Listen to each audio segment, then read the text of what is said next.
주간 평안하셨죠? 11월도 또 마지막 주일이 되었고, 또 대림절 첫 주일이 되었고, 또 이종의 주일 선교, 주일 설교 마지막 설교 시간이 됐습니다. 나름의 오늘 말씀의 의미를 더하여 담고 함께 그리스도 안에서 주신 오늘과 내일 영원토록 변함없으신 하나님의 은혜와 인도하심, 복주심 그 모든 걸로 더하여 가득하시기를 주님의 이름으로 축복합니다. 사람들끼리 서로 약속하잖아요. 그런데 세상이 어려워지면 약속을 잘 못 지킵니다. 내가 언제까지 갚을게. 그러나 갚지 못하는 때도 있습니다. 그래서 사람들 간의 약속을 어찌 믿을 수 있겠느냐? 공증까지 하지만 그 공증서도 그냥 날아가는 경우가 있습니다. 심지어 자기 자신과 결심한 약속 어떻습니까? 올해도 거반 끝나가는데 내 자신과 약속한 거 몇 프로나 감당하셨습니까? 내가 좀 아침에 경건에 좀 갖겠다. 올해는 새벽 기도를 그래도 매일은 못 나와도 그래도 신용이라도 좀 해보겠다. 학생 같으면 올해 내가 영어 단어를 하루에 20개 정도, 적어도 10개씩은 외워가야 되겠다. 여러 가지 약속들 하잖아요. 근데 그 약속 지키나요? 내가 올해는 술, 담배를 끊어야지. 그런데 또 제자리로 돌아가시진 않았나요? 자기 자신과의 약속도 지키지 못하는 것이 사람의 모습인데 하물며 이 사회 속에서 얼마나 약속을 지켜나가겠습니까? 결국 이 세상에서 그 어떤 약속도 온전할 수가 없다는 거예요. 믿을 수가 없다는 거예요. 그렇다면 우리는 무엇을 믿어야 합니까? 우리의 믿음은 하나님의 약속에 있습니다. 우리의 믿음은 하나님의 약속에 있다. 오늘 본문 말씀은 제가 꼽는 성경 말씀에 저를 지탱하고 이끌고 목회를 감당하게 하는 중요한 말씀 중에 하나입니다. 적어도 3대 말씀 중에 하나입니다. 그래서 매년 한 번 정도는 이 본문 가지고 설교를 했습니다. 그러나 오늘 사실상의 주일 설교 마지막 시간에 이 말씀을 드려야 되겠다. 그래서 들고 섰습니다. 자, 오늘 본문 마태복음 6장 33절 다 같이 읽겠습니다. 그런즉 너희는 먼저 그의 나라와 그의 의를 구하라. 그리하면 이 모든 것을 너희에게 더하시리라. 아멘. 결론은 더하시리라예요. 저는 여러분들에게 이 복을 담아 드리고 가고 싶어요. 더하시리라. 근데 그 앞에 있는 말씀부터 그러면 그의 나라가 뭡니까? 하나님의 나라. 세상 나라와는 달라서 정치적, 경제적, 시간적, 지역적 개념이 아닙니다. 하나님의 나라는 믿음으로 되는 나라입니다. 이러한 하나님의 나라가 어디에 있나요? 예수께서 말씀하셨습니다. 여기 있다, 저기 있다고도 못하리니 하나님의 나라는 너희 안에 있느니라.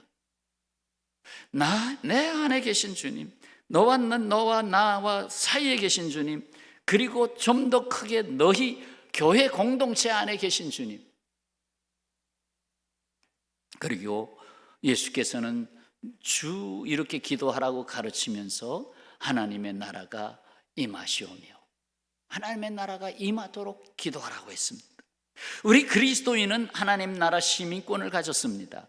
당연히 하나님의 나라 법을 따라야 됩니다. 하나님 나라의 법은 믿음의 법입니다. 내 생각, 지식, 경험의 법이 아니라 하나님의 나라의 법은 믿음의 법입니다. 예수님은 모인 무리에게 무슨 말씀을 하셨습니까? 30절에 나오죠? 믿음이 작은 자들아. 모인 무리들 그 앞에 제자들이 있고 믿음이 작은 자들아. 왜요? 믿음이 필요하다. 믿음으로 되는 나라가 있다. 왜 어찌하여 믿음이 없느냐 하는 얘기죠. 자, 다시금 오늘 말씀 요절, 다른 건 기억 못하실지라도 6장 33절 앞부분입니다. 그런즉 너희는 먼저 그의 나라와 그의 의를 구하라. 하나님의 나라와 하나님의 의가 서로 짝을 이루면서 연결되어 있습니다. 사도 바울이 로마서 3장 20절로 22절에서 전한 말씀은 오늘 말씀을 풀어가는 열쇠를 제공합니다. 자, 로마서 3장 20절 볼까요? 그러므로 율법의 행위로 그의 앞에 의롭다 하심을 얻을 육체가 없나니 율법으로는 죄를 깨달음이라. 다음 절, 이제는 율법 외에 하나님의 한 의가 나타났으니 율법과 선지자들에게 증거를 받은 것이라. 자, 마지막 절 다시 가실까요? 곧 예수 그리스도를 믿음으로 말미암아 모든 믿는 자에게 미치는 하나님의 의인이 차별이 없느니라. 아멘. 사람은 율법으로는 절대로 온전해질 수 없습니다. 법으로는 온전해질 수 없습니다. 법으로는 의롭게 될 수 없습니다. 법은 사람의 행위를 요구하기 때문입니다. 그 행위가 온전할 수 없습니다. 하나님은 인간의 행위로서는 하나님의 원하시는 구원에 이룰 수 없음을 알고 계십니다. 하나님은 사람이 의롭게 되는 유일한 방법을 제공하셨습니다. 이것 외에는 방법이 없다고 제공하셨습니다. 신분의 고하를 막론하고 가진 자와 없는 자를 막론하고 동일하게 적용될 수 있는 것이 있다. 이것 외에는 방법이 없다. 그것이 바로 믿음입니다. 믿음으로 그래서 세상을 구원하셨습니다. 그렇습니다. 이제는 율법에 하나님의 의가 나타났습니다. 율법이 이분이 옳으라고 증거했습니다. 율법은 내가 죄인인 것을 자꾸 깨닫게 하죠. 그러면서 율법은 이 율법을 완성할 자가 온다. 그 율법대로 죄의 삭은 사망이다. 그래서 대신 죽을 자가 온다. 그러므로 율법을 완성하시죠. 선지자들이 이분을 증거했습니다. 오시리라 하는 그분이 오리라. 그분이 오면 모든 것을 이루리라 증거했어요. 자, 로마서 3장 22절 다시 한번 보겠습니다. 곧 예수 그리스도를 믿음으로 말미암아 모든 믿는 자에게 미치는 하나님의 의인이 차별이 없느니라. 곧 믿음으로 되는 나라, 하나님의 나라가 임합니다. 믿음으로 되는 하나님의 의의를 이루게 하십니다. 나는 왜 태어났죠? 이 세상에 태어나고 싶어 태어나신 분 손 들어보세요. 태어나고 싶어서 태어날 수 있었나요? 한국 사람이 되기로 결심하고 태어나신 분 계신가요? 남자가 되겠다고, 여자가 되겠다고, 그렇게 해서 나는 여자로 태어났다고 하신 분이 계신가요? 저는 남자로서 오랫동안 살았는데 다시 태어남을 준다면 여자로 태어날래요. 왜? 여자의 긴 머리가 좋아. 우리 집사람 긴 머리였어요. 제가 연애할 때 이만큼. 그래서 참 이쁘다. 그래서 긴 머리. 얼굴 보여지기 싫으면 휙 앞으로 이렇게 덮어버리면. 여자들은 옷도 그때마다 자유롭게 입잖아요. 남자는 한정돼 있어. 특히나 이 목사들은 양복 외에 걸치기가 쉬운 게 없어요. 그렇게 잠바 하나 찾을래도 이거 입고 나가도 되는 건가? 이렇게 되죠. 그렇습니다. 저는 남자로 태어났으면 제 마음대로 태어난 게 아니잖아요.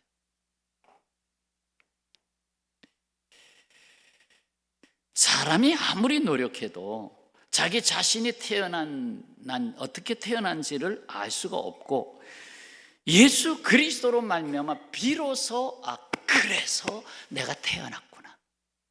그래서 내가 여기 이 시대에 한국 사람으로 살고 있구나. 그걸 알게 된 거예요. 그래서 주여 내가 여기 있습니다 하고 고백하게 된 거예요.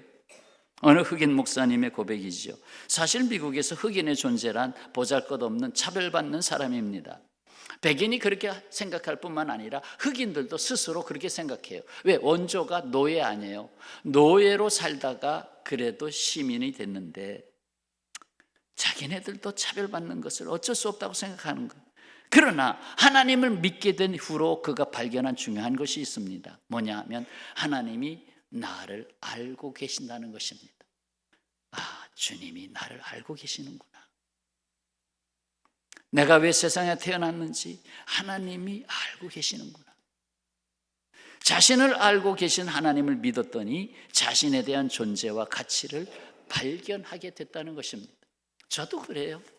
하나님을 고등학교 때 제대로 믿고 나서 정말 나의 존재를 알게 됐죠. 나의 존재. 나는 찾았다. 나는 기쁘다. 얼마나 감사한지. 제가 그 얘기했잖아요. 제가 화곡동에서 살면서 이 시내 쪽으로 중학교 때부터 고등학교 계속 통학을 했는데 한강 다리를 건널 때마다 처음에는 두려웠어요. 야, 이거 버스 가다가 잘못해서 풍덩 빠지면 어떠지? 그러나 예수님이 내 마음에 들어오신 분 확 바뀌었잖아요. 어떻게 바뀌어요? 내가 있어서 너희들 살아. 내가 있어서 이 버스 강에 안 떨어져. 하나님이 나를 지켜주시거든. 그 생각이 바뀌어버린 거예요. 미국의 어떤 큰 회사 사장이 아들에게 너는 내 후계자가 되어 앞으로 이 회사를 경영해야 한다. 그러기 위해서는 경영을 배우는 비즈니스 스쿨에 가서 경영학을 공부해라. 아들은 회사 경영에 별로 관심이 없었습니다. 그러나 아버지가 하라고 하니까, 아버지도 나이가 자꾸 들어가고 하라고 하니까 어쩔 수 없이 하버드 비즈니스 스쿨에 가서 공부를 합니다. 공부를 마치고 나서 아버지 회사에 중역으로 들어와 일을 하게 됐습니다. 어느덧 아버지가 세상을 떠났습니다. 그리고는 사장이 되었습니다. 사장이 되고 나서 이제는 됐다. 그렇습니까? 아버지는 세상 떠났어요. 최고 경영자가 됐어요. 며칠 만에 사표를 냈어요. 회사를 떠났어요. 시골로 갔어요. 그곳에서 이 사람은 꽃을 가꾸게 됐습니다. 꽃을 극진히 사랑하며 가꾸는데 그 결과 새로운 품종을 만들어내게 됐습니다. 근데 그 새 꽃의 품종이 너무나도 아름답고 놀라워서 사람들에게 굉장한 인기를 얻었어요. 그래서 그것이 시작이 돼서 엄청난 돈을 벌게 됩니다. 아버지 회사보다도 더 큰 회사로 성장했습니다.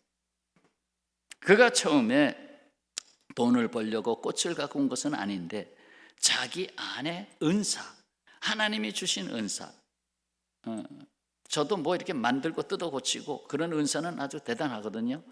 계속 안 되는 것도 되게끔 하거든요. 그래서 그 은사를 극대화시킨 결과가 훌륭하게 나타난 거예요. 그러니까 하나님이 내 안에 담아주신 나를 발견하게 하신 하나님이 나를 통해서 하고자 하시는 것이 나타난 거예요. 그러니까 부모가 자녀를 양육할 때도 이 자녀에게 하나님이 어떠한 계획을 갖고 계신지, 어떤 은사를 이 자녀에게 주어서 앞으로 어른이 돼서 앞으로 하나님의 영광을 어떻게 드러나게 하실지에 관심을 갖고 기도해야 돼요. 그렇게 해야 되지. 내 마음에 야, 너 그거 가지고 돈벌이 안 돼. 이리 가. 그거 가지고 안 돼. 이리 가. 억지로 그렇게 했다가는 학교 들어가서 자퇴하죠. 자퇴. 내 마음에 도무지 안 맞아지니까. 이처럼 하나님이 만들고 계시는 자기 자신을 발견하고 구현하는 것이 바로 하나님의 뜻이요, 축복이요, 하나님의 영광입니다. 평화의 가족 여러분, 저는 다른 말을 하기 위해서 이 강단에 서 있지 않습니다. 저는 말씀의 종으로서 달려갈 길을 마치려고 합니다.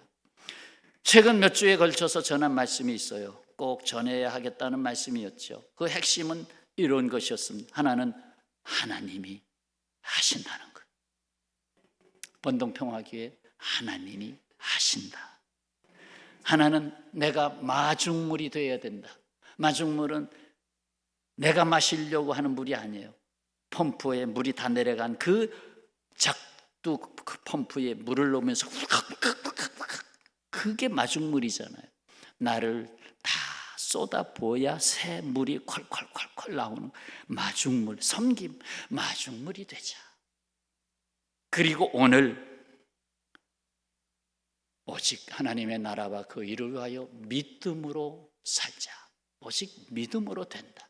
그러면 더하신다. 더하시는 하나님, 믿음으로 된다. 그런데 이 믿음을 위해 무엇을 위해 사용되느냐 하느냐가 중요하죠. 주님은 분명히 말씀하십니다. 하나님의 나라와 하나님의 의를 먼저 구하라. 다 하고 나서 아이고 이제 시간이 나니까 교회 가자가 아니라 하나님의 나라와 하나님의 의를 먼저 구하라. 사람들에게 많은 소원이 있죠. 그것을 셀 수만 있다면 몇 가지나 될까요? 평생을 살아가면서 얼마나 많은 소원을 가져봤을까요? 서양 사람 중에 한 사람이 이것을 연구했는데 너무 많네요. 80살까지 산다고 가정하고 일생에 구하는 것이 약 6,000가지 정도를 구한다고 그래요. 6,000가지. 문제는 무엇을 먼저 구할 것인가에 달려 있습니다. 그럼 그 중에서 무엇을 먼저 구할 것인가? 우선순위죠. 주님은 가르쳐 주십니다. 먼저 하나님의 나라, 하나님이 통치하시는 나라, 하나님의 통치 안에 들어가겠다.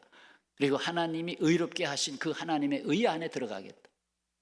내가 해소되는 게 아니고 내 행위로 될 수 없죠. 아까 말씀드린 대로.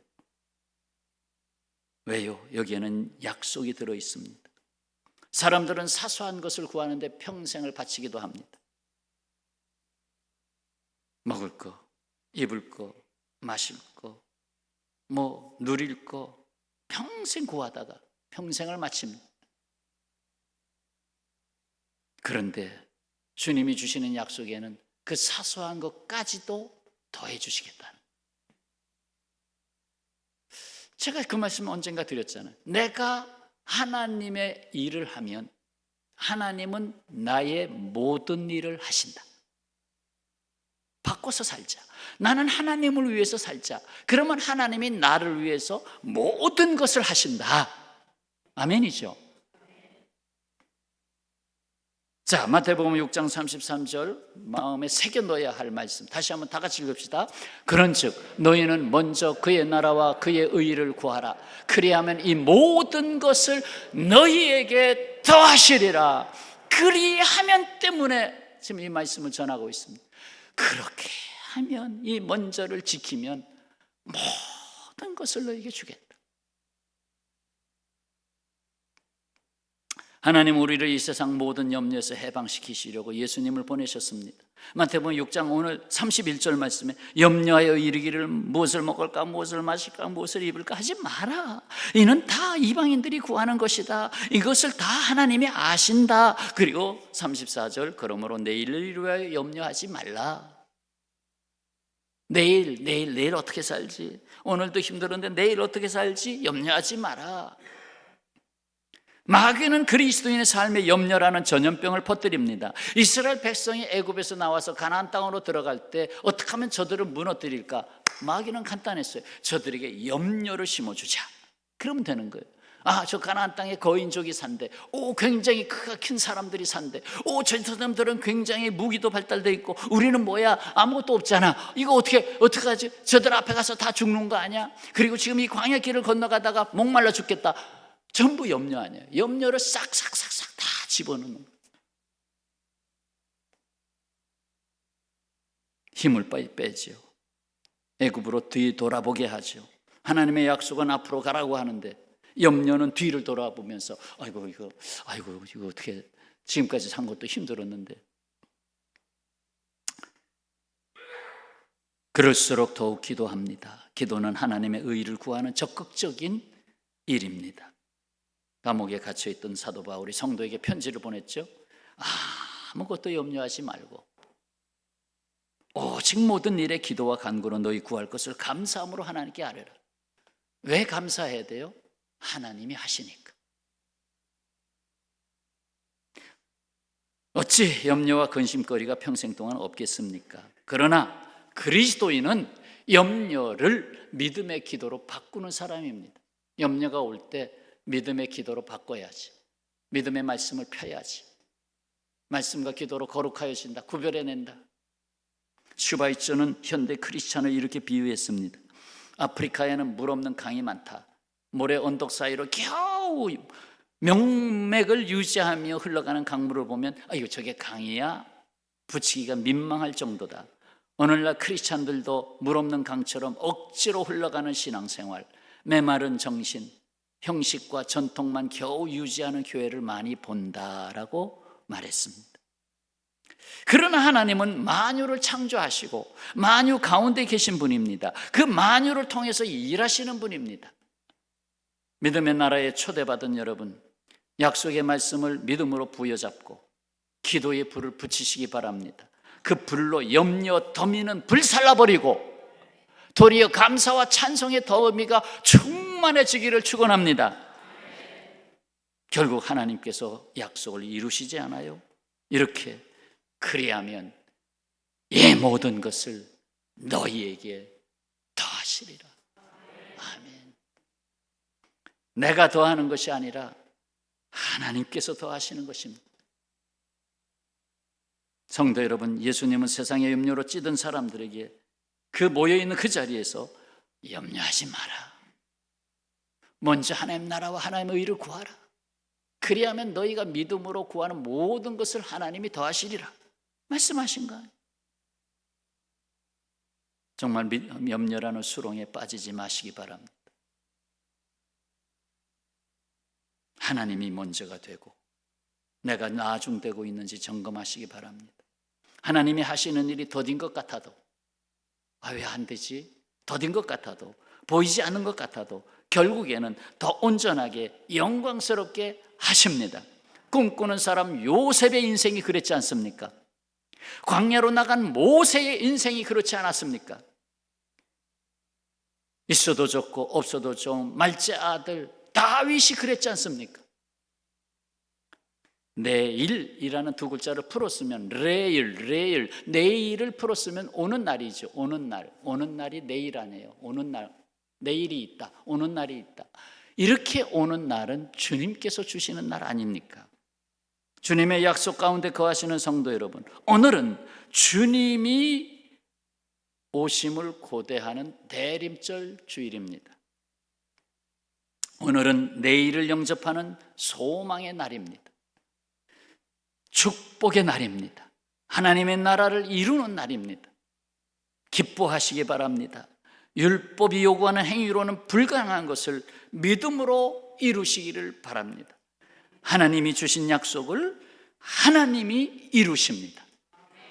더욱이 오늘은 우리 번동평화교회에 새롭게 목자로서 말씀을 먹여주실 말씀의 종으로서 우리 담임 목사님이 부임하시는 날입니다. 그리고 저는 이제 한 주간 동안 내내 인수인계 작업, 이건 이렇게 이게 전부 설명을 하고, 또 수요 예배는 이렇게 드려요, 금요 기도회는 이렇게 드려요. 제가 마지막 오늘 말고 수요 예배, 금요 기도회 설교 2번 남았습니다. 보여드리기 위해서 이렇게 해요.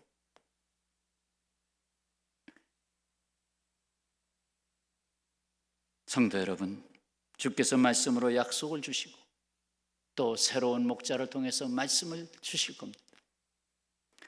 믿음으로 동역하게 하시는 은혜를 따라 주께서 더하시는 날에 새로운 시작이 되시기를 축원합니다. 기도하겠습니다.